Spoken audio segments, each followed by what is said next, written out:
Welcome to your online coffee break, where we discuss bite-sized topics that inspire, educate, and entertain. Here's your host, a software innovator, award-winning marketer, and astronomy and space buff, Chuck Fields. Hello, thanks for joining me today for your online coffee break. Today it's my pleasure to introduce our special guest, Mike Massimino. Mike served as a NASA astronaut from 1996 to 2014 and is a veteran of 2 space flights to the Hubble Space Telescope. He became the first person to tweet from space and played himself on the CBS sitcom The Big Bang Theory. A graduate of Columbia University and MIT, Mike currently lives in New York City, where he is a professor at Columbia and an advisor at the Intrepid Sea, Air, and Space Museum. Online coffee break. Well, Mike, thank you so much for joining me today.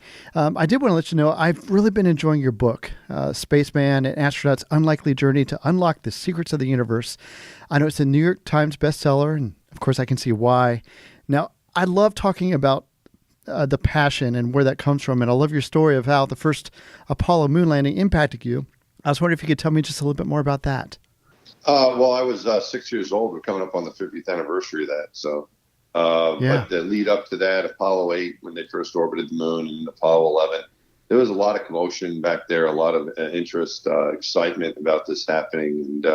And I thought it was, I remember I was a little kid thinking this is really important. This is going to be the most important thing that's happened in hundreds of years. And it's something that will mark the time, first time we left the planet. And I was only 6, but I want to grow up to be like Neil Armstrong. So that it really made it quite an impression on me. See, I love that. And too, I love how I think your mom actually altered a costume for you, turned it into an astronaut costume. And your brother, as I understand, he actually bought you a gift. It was the astronaut Snoopy. That's right. Yep.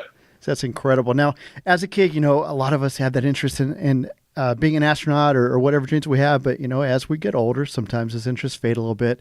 And what I understand is that kind of happened to you. But then you saw the movie The Right Stuff. And that is such a great movie. I know it's inspired with astronauts. But what was it about that movie that just really inspired you to go back into your dream of becoming an astronaut? It just kind of rekindled my interest. And it was the camaraderie between the astronauts, the teamwork, the way they stuck by each other and were doing things together, and I thought that was interesting and cool. And then also the view out of the scenes, the view out of John Glenn's spacecraft as he's orbiting the Earth. Oh, that was beautiful. That was an experience I wanted to have. See, I thought that was amazing too. And now one thing that I really just like about your character from when I'm reading the book is, and I can identify with some of these, is, you had fear of heights, not a great swimmer, student wise growing up, not exactly, on the total geek side of acing everything on that. And so I know college wasn't easy, but you persisted. And I think a lot of that had to do with just great mentors and strong support. I was just wondering how did just the people that you met during your college career influence you to stay motivated and to keep trying?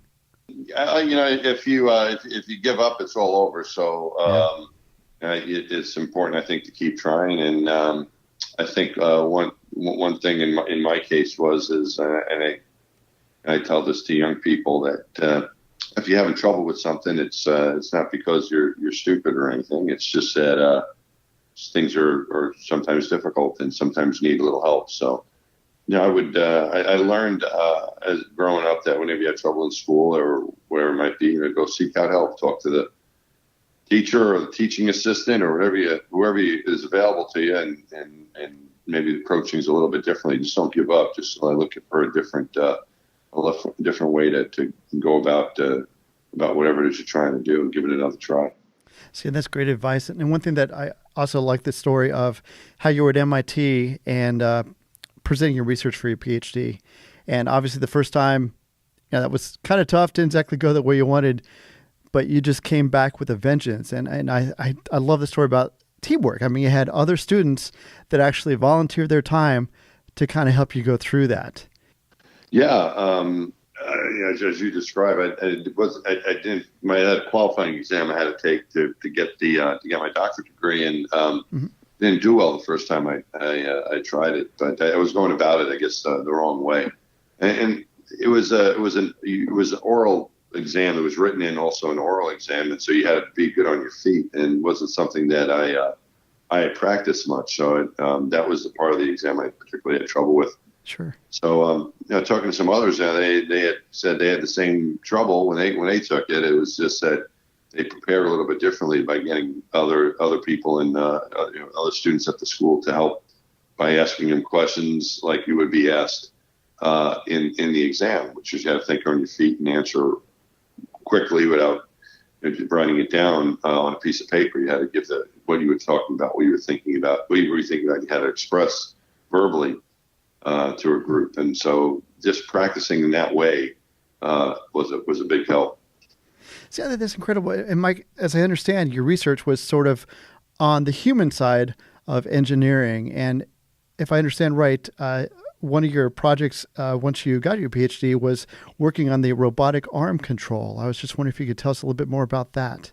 Yeah, so I had, in grad school, I had worked on, it was in the human machine systems lab, but we looked at issues of humans and computers and robots working together, sort of, so how people can control manipulator arms to get the job done in different environments, whether it be undersea or other hazardous environments like space. And so that gave me the background to try to solve those types of problems, help the human operator control a robot arm in space. And so when I got to NASA after graduating, I was able to take that knowledge that I had and apply it toward the space station and the space shuttle robot arm.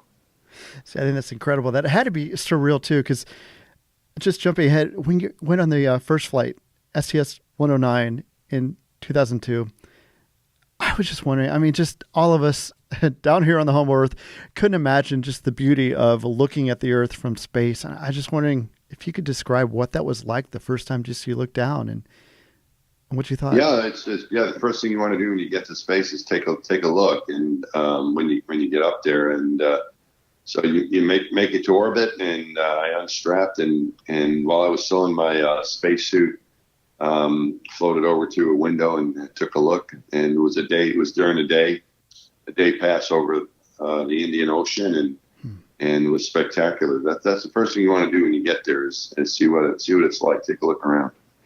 What about weightlessness? I know that's one of those things that looks like fun, but until you actually get there, I've heard a lot of astronauts are like, well, you have to adjust to that a little bit. What was that like? No, it's just learning how to get around again. Taking it slow, and don't make any abrupt moves or push off too hard on anything, and just kind of take your time and get used to it. But it takes a little while, and you get better and better at it. At first, you're kind of awkward with it, but at the end of a few days, you feel much better about it and able to get around pretty easily. Wow.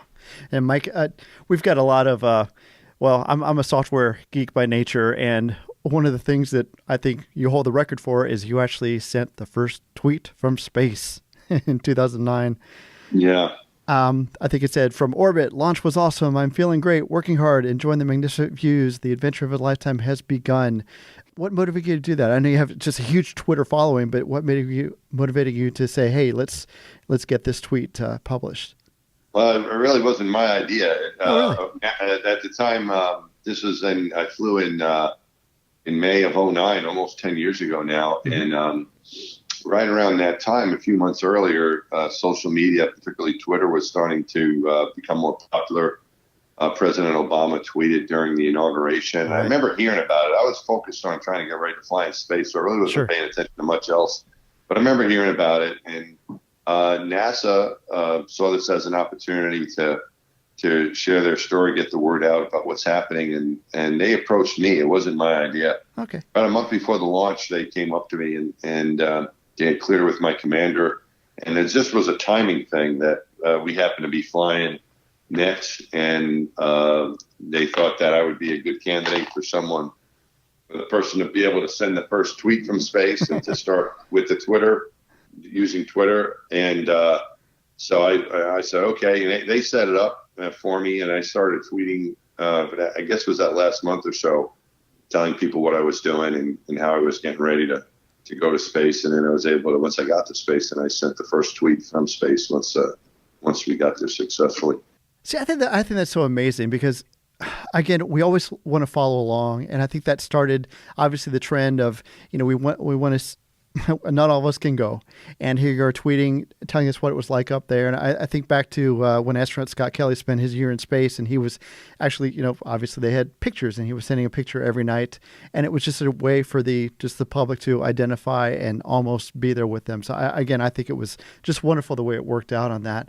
And speaking of sort of interacting with the public, one thing is amazing to me is that, I've seen you obviously on The Big Bang Theory, and I was just wondering, how did that come about when you play an astronaut and playing yourself? Yeah, again, I didn't have much to do with it except saying, "Oh, okay, sure."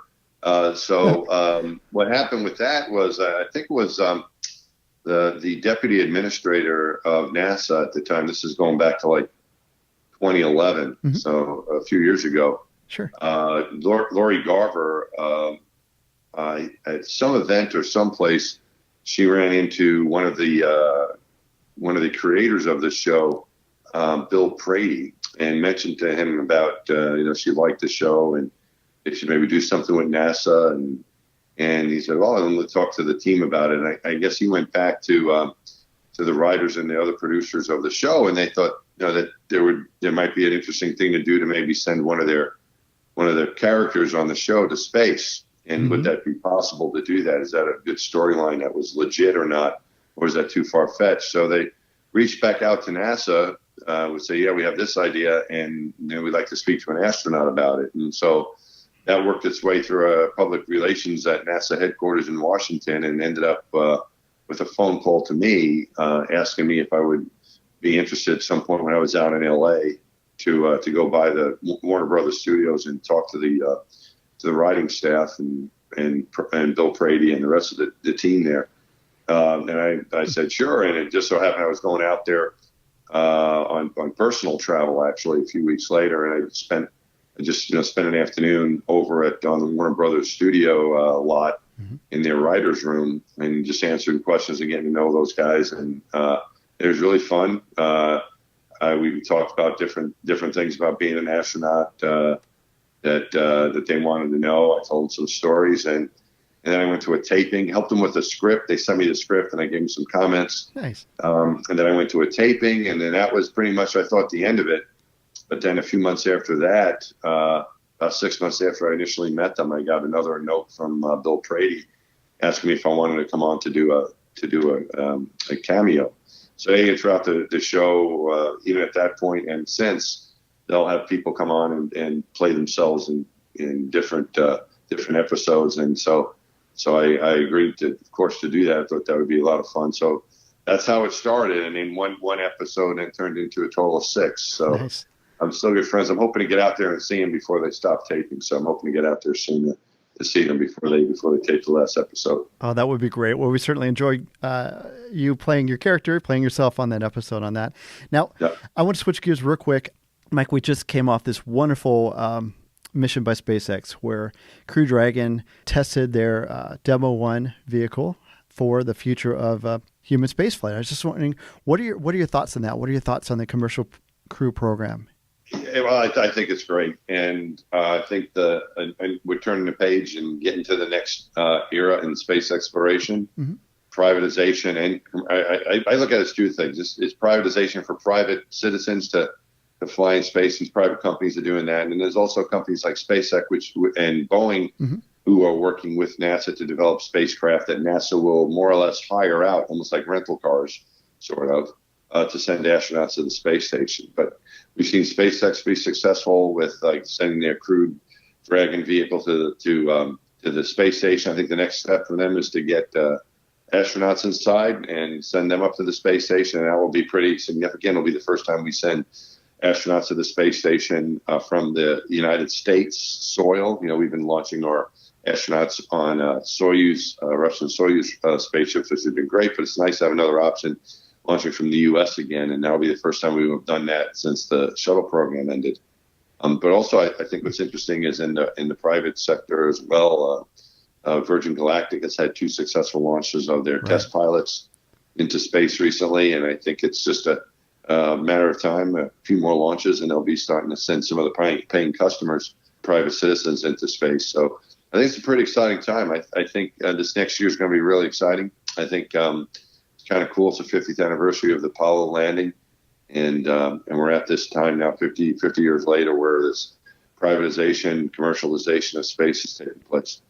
Well, Mike, definitely it is an exciting time. And I just want to thank you for just all your contributions as a NASA astronaut and all that you do. And I understand you're a great speaker. You offer speaking on teamwork and leadership and persistence. And they can find out more about that, I believe, at your website, MikeMassimino.com.